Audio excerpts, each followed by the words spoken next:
all feel like that, honey. Every Friday.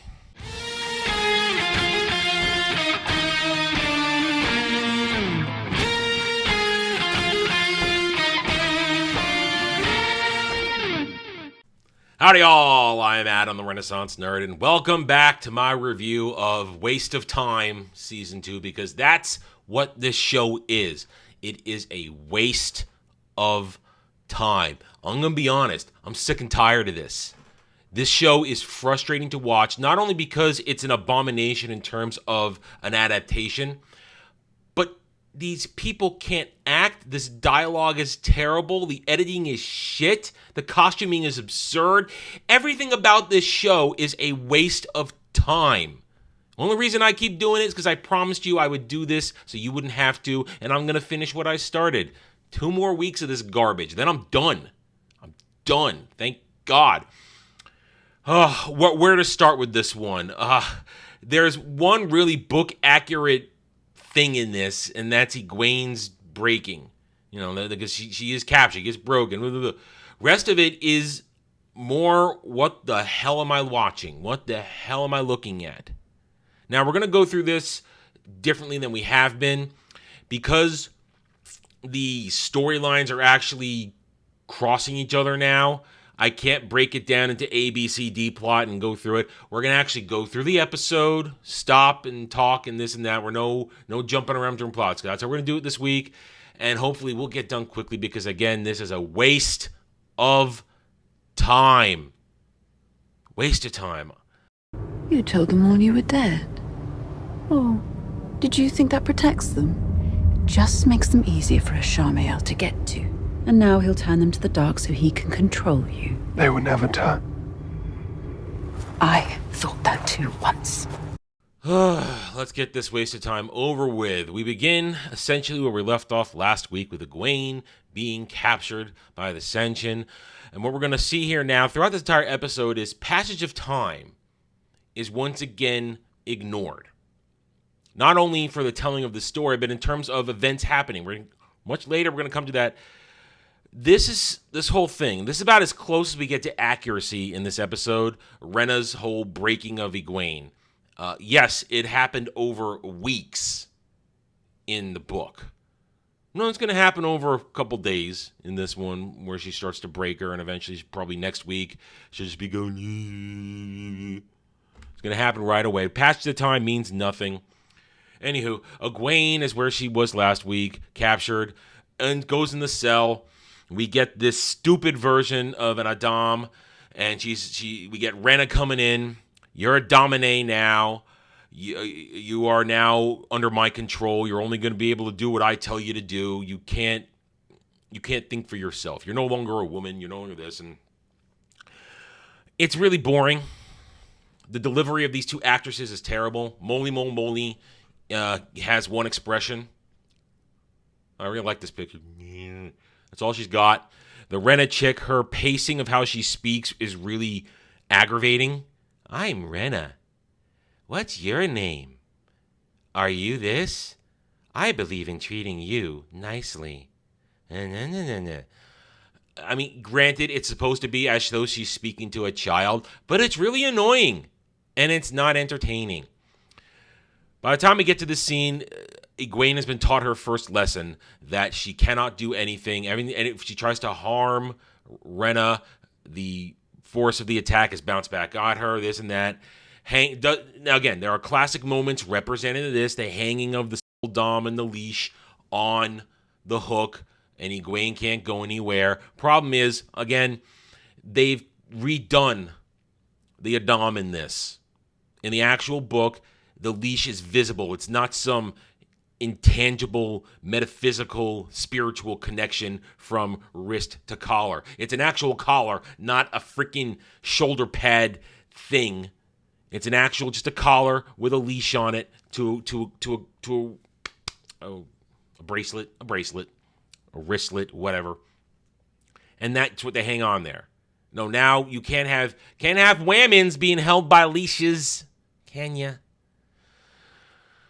By the time we get to this, it's all about you're going to learn, blah, blah. That's it. Moving on. Now we're exactly where we left off last week with Rand in Dreamland talking to Lanfear in black.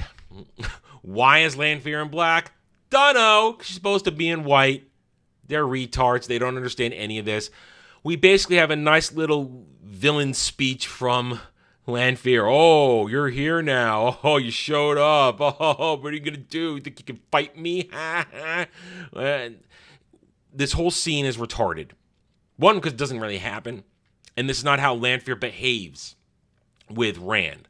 Yes, as she claims here, I'm protecting you. Yes, she does protect him in the books from the other Forsaken, but not like this, not messing with him, not strapping him to a wheel of woe or making him shirtless and all this stuff. She toys with him in the books. She dangles half-truths and suggestions in order to lure him, to make him comfortable. Problem is, again, they haven't set any of this up because they're already banging in this. Whatever. We have this whole big conversation about how she's going to protect him. He needs to trust her because she's protecting him from Ishii. And he needs to work with her. Otherwise, all his friends who he lied to about being dead are going to be turned to the dark. That's how she gets under his skin. And she only agrees to make a deal with him if he abandons Moiraine, which after he wakes up right away, there it is. There's Moiraine. They have a quick little chat. I can't trust you because Lanfear says you're leading me along. You sent me here for low gain. Of course I sent you here to low gain. You need to learn. Again, they're pushing this retarded idea that Logain actually knows shit about using Sidon and can teach him. Again, we're going to run into problems with the fact that they haven't actually divided the one power to Sidon and Sidar. They haven't actually done that. We're going to run into that in a little bit. Rand throws a hissy fit like he does in this show and runs away from Moiraine back out into the world. Now, let's see what's next. Okay. We get 2 seconds of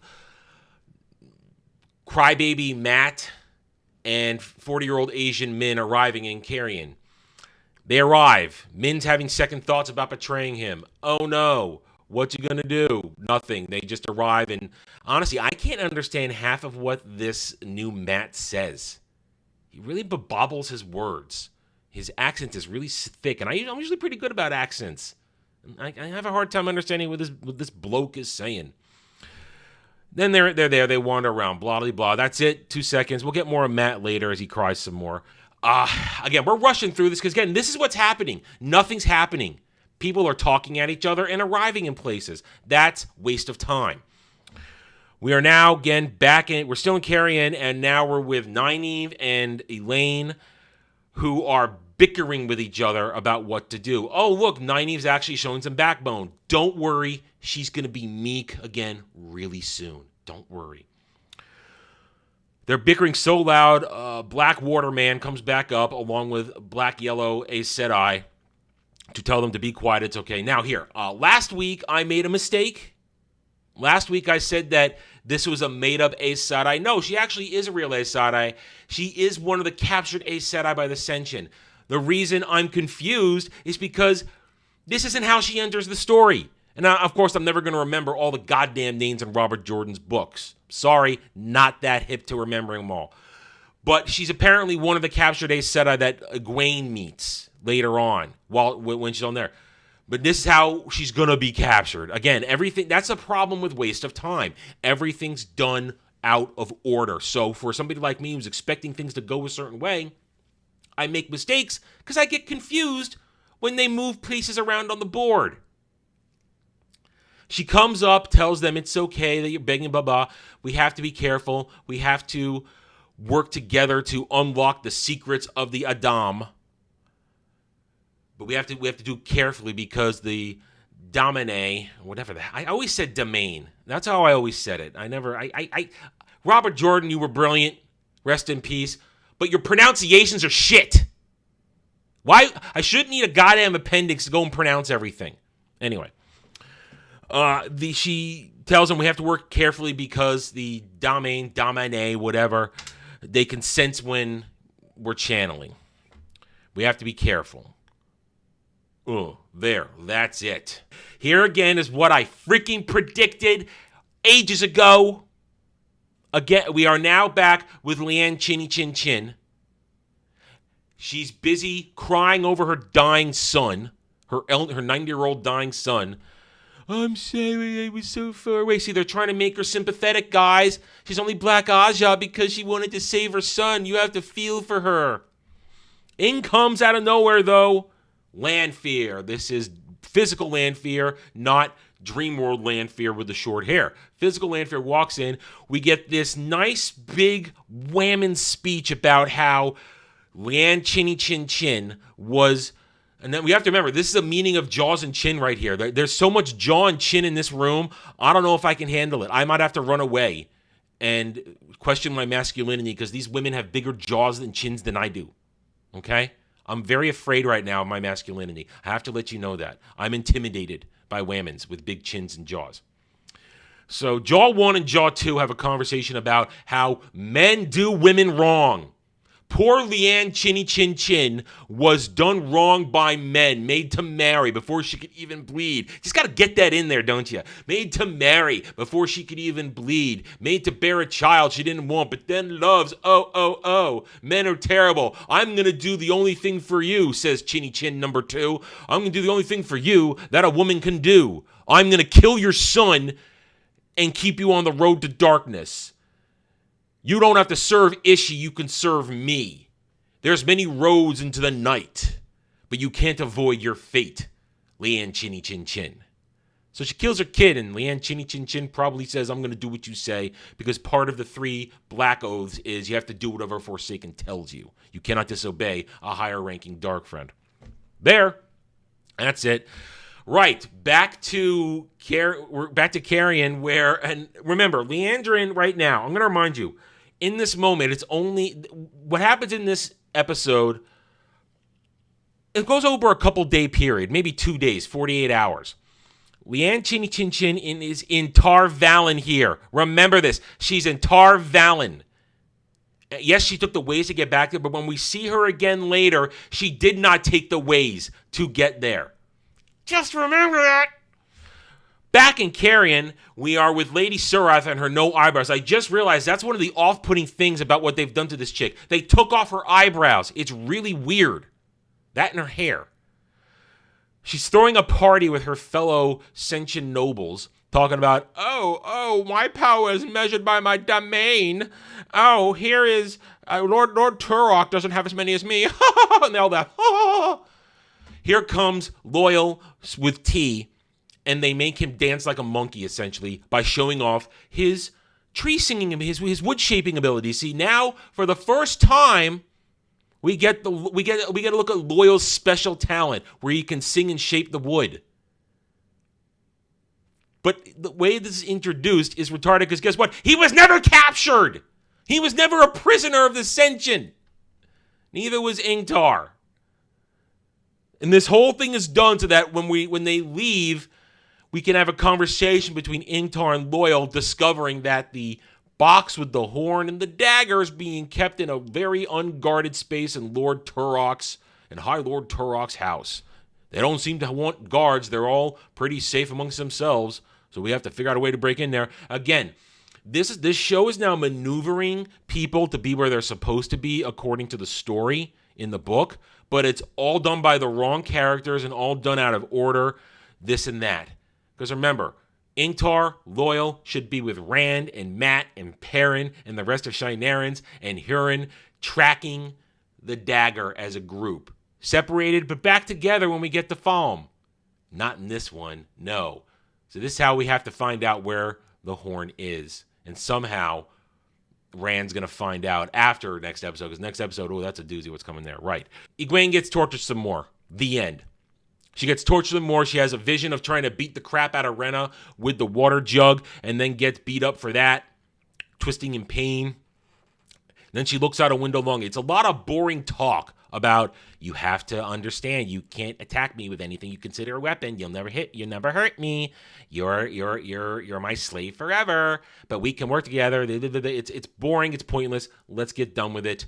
let's go right to 40-year-old Asian Min who wakes up in her dream and has a conversation with Ishii about, you've led Matt here. Now you have to Ishii's going, now you have to make sure Matt goes up against Rand because I've seen your vision where he kills Rand with the dagger. Because, of course, that never happened in the book. 40-year-old Asian Min is upset because she feels that Ishii's betraying what they talked about. He's not going to remove her curse, her visions. She's upset. And he doesn't give a shit. All right, we're done. Moving on to one of the most retarded conversations in this episode. Please, do you actually believe? We don't know what to believe. Because you've told us nothing. You risk our lives, Alana's life, and why? We have always supported you. But if you are a dark friend sworn to Lanfear, you shall not leave this place. This has to be one of the most retarded things they've done yet in this show. Lan is the poster boy for I hate the dark. They destroyed my kingdom, destroyed my life. It is my mission to wipe them out, even if I'm the only man with a sword marching out there. That's Lan. No, we're going to have the ambiguously gay trio run him out to middle of nowhere, lure him into a trap as he gets them to tell him where the Amyrlin is, and then confront him, accusing him of being a dark friend because they found Moiraine's little slip talking about Lanfear in his backpack. This is stupid. I hate these people. I hate these characters. I hate this show. I hate the people writing this show. To even have anybody consider Lan to be a dark friend is absurd. But this is what happens when you rewrite the story to suit your bullshit needs. When characters are not doing what they're supposed to do and you insert rando crap, you're able to create rando story plot points that make no fucking sense when compared to how things should be happening in the book. So you get a moment where the ambiguously gay trio say, hey, Lan, are you a dark friend? You better tell us what you're doing or we're going to kill you. And then he blurts it out. Moiraine and I found the Dragon Reborn. I hate this. I hate it. But we're moving on. Back to Rand, who's having a nice little cry inside a dream. He's having that same dream where he's killed all his friends. Oh no, all my friends are dead. Oh, Egwene, I see Egwene. I love Egwene.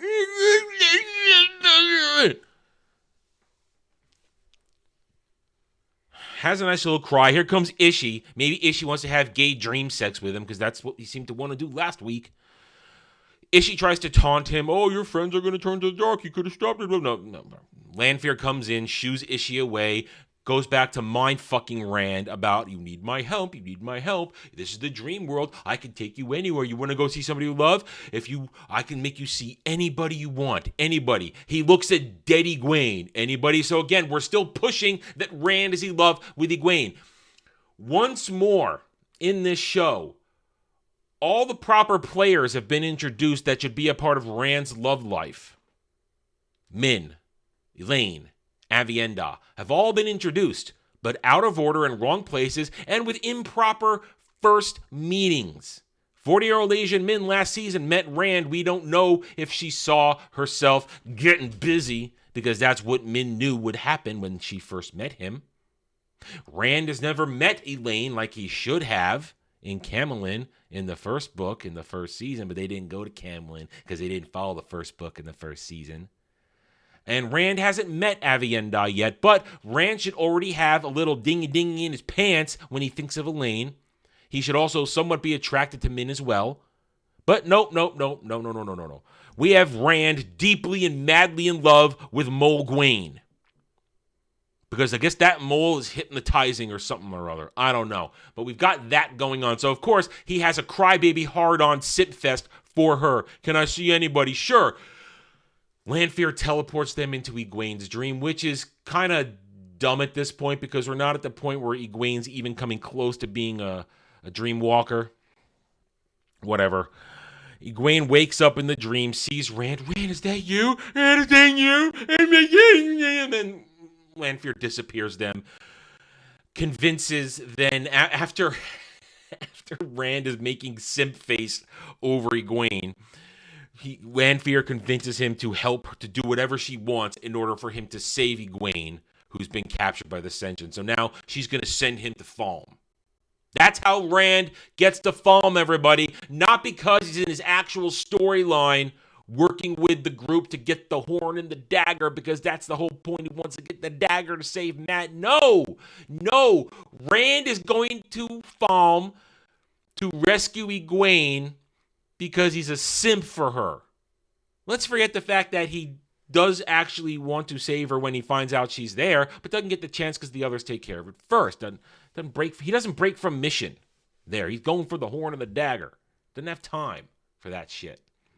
Because he's not desperately in love with her. He's not a fucking simp for Egwene. Moving on, we have Egwene wakes up from the dream and putters around her cell and hears a mumbling female channeler who we automatically know is an Aes Sedai in the other room mumbling. That's it. That's all you need. Egwene's still in her cell. Now, back to Moiraine.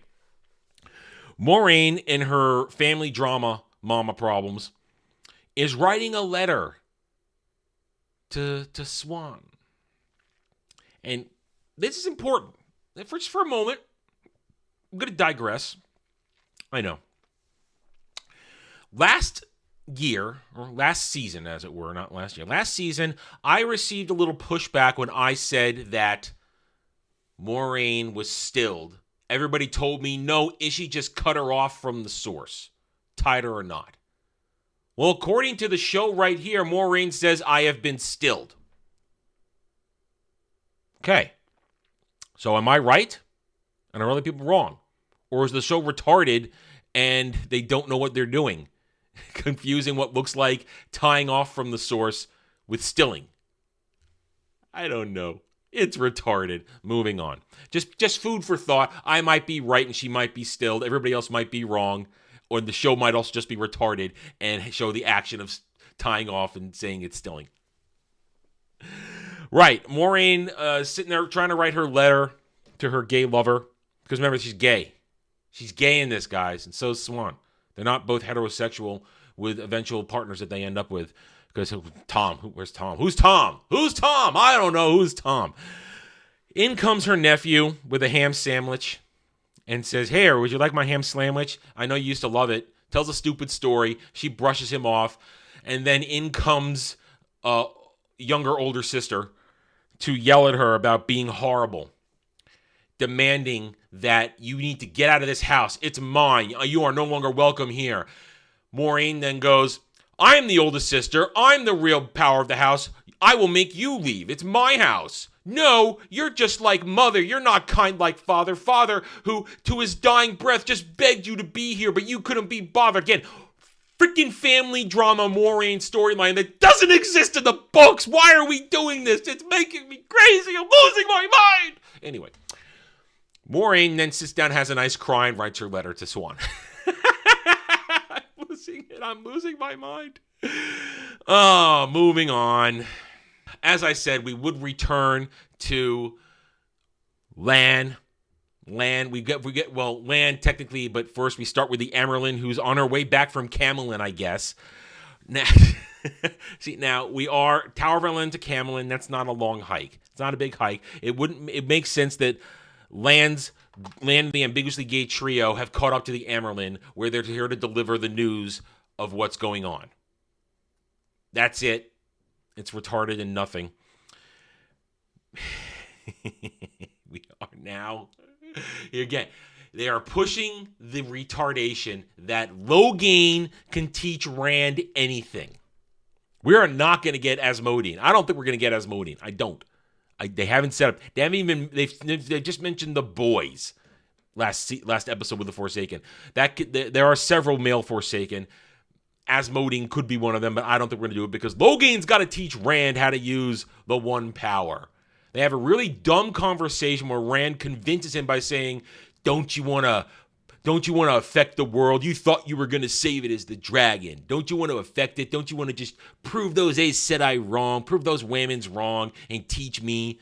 And then all he does is say, open yourself up to the power. Of course, this is where I mentioned earlier the failure of not talking about the two sides of the one power. Satan is letting it flow into you, the open flower, the sexualization of it. Whereas cider is the fight, the grabbing of the flame, the bending it to your will. Don't really do that here. Just let it into you. Oh, you have to hold it. You got to get it. Let it in. It's okay. Whereas opposed to, no, all wrong. It's all wrong as opposed to fighting it. Rand then just goes almost Super Saiyan. And then he lets it go. How can I fight this? You have to train me. We don't have time. Oh, you don't need time. You have so much power, you can do whatever you want. And scene. Because now we get something that should be emotional, but isn't, because it never happened in the books! What?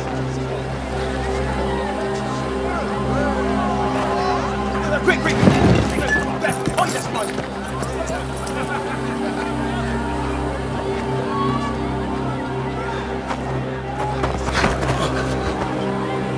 Oh, look at that. Rand's trying to leave town, but then he finds Mat. This would have been, you're supposed to tug on the emotional heartstrings with this one. Oh, look, old friends reunited. Too bad in the real story, they were never separated. Okay, yes, they were, but you know what I'm talking about. They were on an adventure together, but then they got separated, then they got reunited.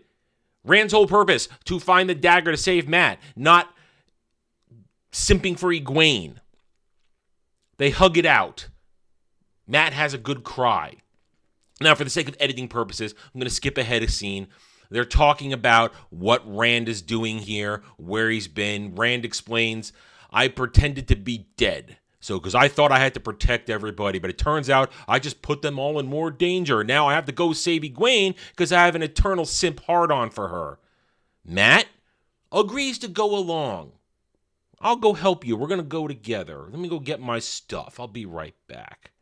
Meanwhile, back in Egwene prison land, long story short, the breaking continues. La-di-da, the mind warping, the forcing Egwene to give up her will is just, it's drawn out. Rena convinces her to use the one power to set a tree on fire that she likes to look at. Doesn't it feel good? She tries to make her pour the glass of water again, because I don't know if I may have glossed over that part. Part of the training is when you understand that you can't use the jug as a weapon, you will pour me a glass of water and then you're mine. That's her whole thing. I think I forgot to mention that. But then again, this is retarded, so why should I? After she fails to do it again, she beats the crap out of her. Rena beats the ever-living shit out of Egwene, kicks her, curb stomps her ass.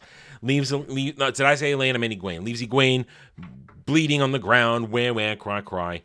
We get a momentary shot of back in Nynaeve and Elaine point of this. It all jumps around in literal. That's why I said the editing in the show is crap. They do they can go from a 5-minute clip to literal 1.5, 2-minute clip, and then back to a 3-minute clip, then back to a 5-minute clip. It's jumbled. It's an editing nightmare, and I'm not great at editing, but I know bad editing when I see it.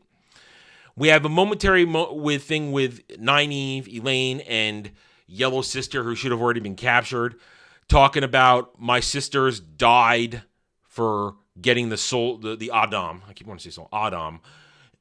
We have to figure this out because of them, and here are their rings. That whole thing about burning rings for dead sisters, crap that they made up in this bullshit story.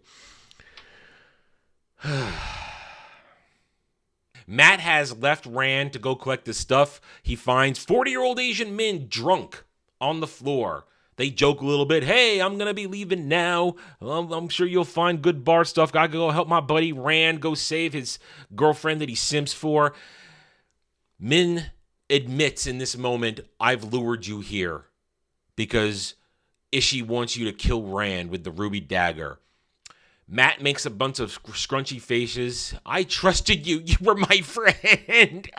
Even though we've seen them in all of 5 minutes of a scene together. You were my friend. I trusted you. You're going to kill Rand. Matt leaves. Min just sits there drunk, looking sad and dejected. Funny thing, again, this would probably be working if Min was actually Min and not a 40-year-old Asian woman. Min was actually Min and already knew she was in love with Rand and felt something for all this stuff. I mean, Min is supposed to be, all these characters are supposed to be here, or at least in Falm, not Cairhien. It's just, it feels all kinds of wrong. Now we return to Moiraine, who goes and makes nice with her nephew after brushing him off. You're a good boy. You're going to make a good king. People will like you. Again, whatever. In comes younger, older sister to tell her the Amyrlin is here. Remember what I said earlier in the review about not understanding how long it takes to get from A to B?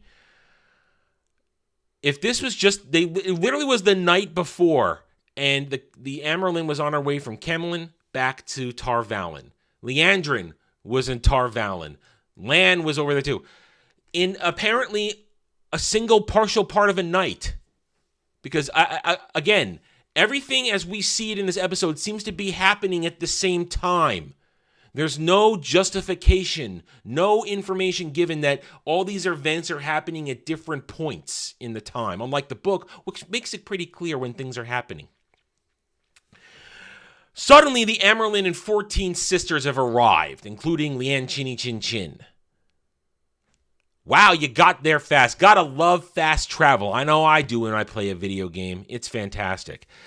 They fast travel to Cairhien in half a night because got all the sisters from Tar Valon.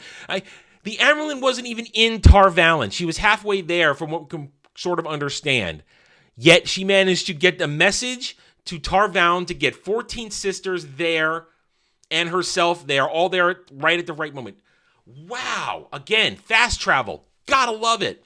Lian Chinny Chin Chin starts to banter with her. Oh, we haven't been here since we put a king on the Sun Throne.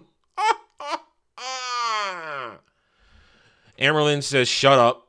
Basically, shut up. I'm going to do what I want with her wrinkly face. These women are ugly. They're all ugly. And she disappears, setting up a scene for the next episode that should have happened at the beginning of the season. We'll get to that next week. For a moment, we see Egwene pacing her cell, looking at the jug, realizing that she's breaking. Yay. Back to Nynaeve, Elaine, and Yellow Sister, who should have already been captured, trying to make the Adam work, figure out how to break all the Egwene and all the sisters out of the Adam. They have a nice little chat. Let's not use too much power. Somehow, because remember, Nynaeve has a blockage. She's back to meek Nynaeve, by the way. She's all meek again. Nynaeve can't help them until she says, let it flow into you. And then she lets too much flow in, does enough damage by releasing enough one power to make the Damane, whatever fuck you want to call them, out in the wilderness, out in town, notice they're there. So now they get attacked. And now we get a little montage scene, a little composite scene of Yellow Sister, who should have already been captured, after she tells Nynaeve to make sure her ring gets taken to the flame. Then she and her warder go out there, fight a little bit, the warder gets killed, and she gets enslaved. Meanwhile, during this, Rena is torturing Egwene into breaking her, and breaks her. She breaks her, and she pours the cup of water. Nynaeve and Elaine are sad. Yellow Sister, who now is actually captured, cries out in horror as she's now leashed and collared. Egwene has the meltdown that I showed you at the beginning of the video. And then we hear the voice from the other cell nearby. Turns out, oh look, it's non-binary Blue Sister from season 1. And meanwhile, while all this is happening, Rand tries to leave Cairhien. Matt doesn't go with him because now Matt has conscience and doesn't want to kill Rand with the dagger. So Rand says, I'm going to go off my own. But as Rand tries to leave Cairhien, Lan shows up with the ambiguously gay trio to stop him. All to set up a scene for next week that should have happened at the beginning of the season if they'd actually followed the book. Are we having fun yet? I haven't been. Don't cry.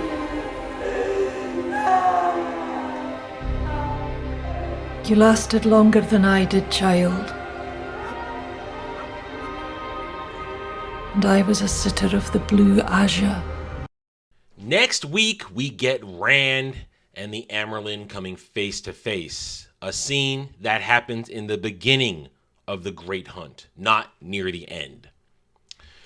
This is just the biggest example yet of the disrespect shown to Robert Jordan's Wheel of Time by Rafie Poo and his band of merry Mongoloids. They have chopped all this up, Frankensteined it back together. Characters are sort of where they're supposed to be, yet not. Characters are totally not behaving as they should be. Their motivations are all wrong, which makes the story feel disjointed. And why can't you just accept this for what it is, Adam? It's just an adaptation. No, this isn't an adaptation. This is an abomination. It isn't fun. That's what this boils down to at this point. My frustration in watching this, and I can watch the bad shit, it's fine, but the frustration is watching these events play out, knowing they're all wrong. Knowing characters are behaving improperly, knowing their motivations are all out of whack, knowing characters that are existing shouldn't exist, watching an ambiguously gay trio try and pull Lan into their ambiguously gay sex. It's all wrong. Watching a Moiraine storyline that doesn't exist. Family mama drama. There's plenty of drama in Robert Jordan's Wheel of Time. You didn't need to invent shit. This would not have been hard. There's a reason his books are considered timeless, because they work. You just follow the story and you get there. You don't need to chop it up and make shit up in order to tell anything. Reinventing the wheel, no pun intended, is unnecessary. But that's what they've done. And that's what they're going to keep doing. 2 more episodes. I'll finish this for you. But then I'm out. I want nothing left to do with this garbage. See you guys next week. If you had a good time, hit that like button. Subscribe to the channel. Share a comment. See you next time, guys. Take it easy. Thanks for watching, everybody. If you'd like to reach out to me, please email me at theranernerd@gmail.com for all channel business purposes. I am on Twitter now, mostly for promotion and sharing of videos. Maybe a little shit stirring here and there. Who knows? @theranernerd. You can also find me at the Geeks and Gamers forums under @ROAS, and you can see me on Rumble and Odyssey under the Renaissance Nerd. Thanks again for watching. Take it easy.